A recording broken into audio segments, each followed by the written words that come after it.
After how many months? Here you go. This is Blotto digital form. We're still working on the animations, but yeah, this is Blotto. And don't worry, it's going to be part of Brave Eduardo. Yeah, this is a lot of hard work. All the cards programmed, all the cards drawn. As you can see, also decorated. So yeah, we spent a lot of time on this, and that's not really the main topic of this week's video either. It's going to be about taking things too far.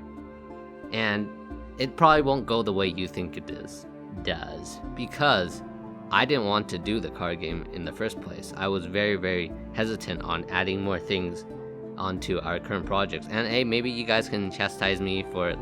Let me know in the comments down below whether or not you guys would take all this stuff too. Because last year, when things are starting to ramp up, we started getting a lot of offers. Offers from University of Virginia to make stuff for them, projects from Alan, who's for some reason working with someone in Greece who wants to model the shoreline of the coast or of the area. Card game. Dhruv was like, hey John, you made a card game back during high school, why not make it official? Draw it with Brave Eduardo's image, and then let's make that into something. And we took all of it. We did every single one. In fact, we did 2 of the projects from Virginia, and we did the Greek one and Greece one. Sorry, I don't know what's the right adjective. And we also drew the card game, and we programmed the card game, and we did all this stuff. And it's been, I would say, about a year now. Oh no, we wasted too much time. Don't worry, this week we did quite a lot for Brave Eduardo. We actually did a lot of new enemies and a lot of new drawings for the enemy. I don't want to spoil too much, so you guys will have to see it when it happens. We did so much, in fact, that I can't even remember everything one by one. I just remember I drew a lot. But definitely the biggest thing is the card game, which I'm pretty sure you guys have been seeing in the video above now.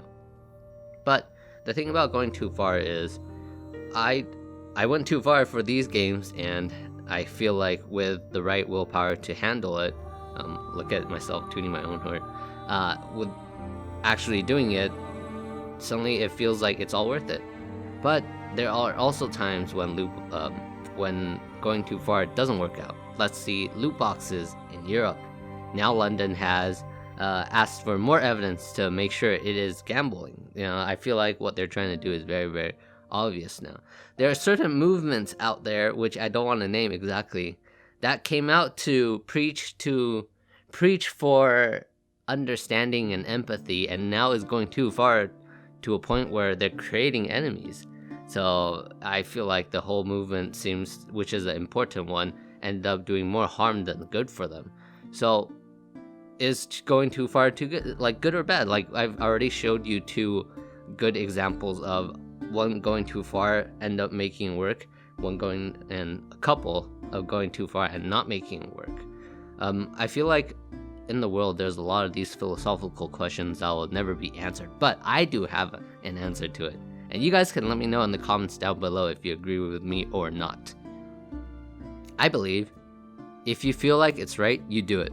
And that sounds so simple and so easy, but like doing it versus also accepting the consequences are different. So if you do something and you go too far or not enough, you take the consequences. You don't blame it on other people for telling you to do one thing or not. Even though Dhruv, Alan, University of Virginia, they all pushed us to do something, eventually we were the one that decided to take it. So every glory, I would say, is on us. We get to take the glory, and of course the failure of not being able to work on Brave Eduardo. And so as the other side, if you do decide to go too far towards a political leaning and all that stuff, you know what, actually, if you feel like that's right, you should do it. And of course, if there are consequences, be it good or bad, you also have to take it, all of them. And I feel like this way of thinking makes things a lot easier. Actually, Alan, my brother, comes back and we have a lot of these talks a lot. And a lot of times he wants to make sure that he wants to step carefully to make sure he optimizes his path. And I think that's a perfectly valid way of doing it too. And for in my opinion, I feel like I can't handle all that thinking. I like to just do things, and a lot of times I do very, very stupid things that could have done more efficiently. But I don't like to think that much when I don't have to think. And I don't know, so far it works out because everything I do, I try to do my best. And even if it's the stupidest thing. So it's not the right thing, but it is a right thing for me. And I feel like in this world, with all these complications, especially 2020 where everything's screwed up, do what you think is right, take the consequences, both good and bad, and the world just doesn't seem as complicated as you probably think after that. And I'll see you guys next week. Bye.